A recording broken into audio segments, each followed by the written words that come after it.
Hello everyone, welcome to my channel on engineering mathematics.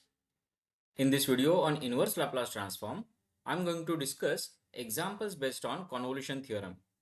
In my previous video, I have discussed convolution theorem in detail with some examples. In this video, I'm going to just recall the statement of convolution theorem and we will see some more examples based on convolution theorem. So let us proceed for statement of convolution theorem.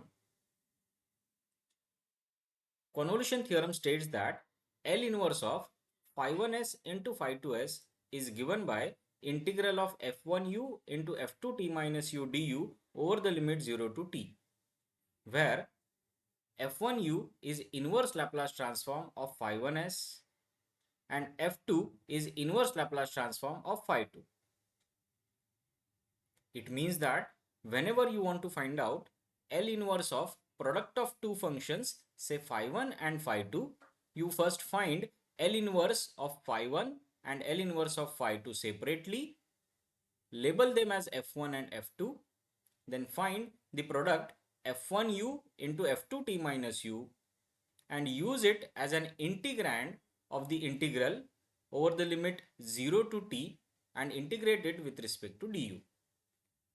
The answer of this integral is L inverse of phi 1s into phi 2s. I hope guys you understood this convolution theorem statement. Now we proceed for some examples. In this first example, we are asked to use convolution theorem to find L inverse of s upon s square plus 4 into s square plus 1. Let us look at the solution. First of all, we will choose phi 1s and phi 2s from this function so that the product of phi 1 and phi 2 will become this function. So here I am going to choose phi 1 as s upon s square plus 4 and phi 2 as 1 upon s square plus 1. Clearly phi 1 into phi 2 is the given function.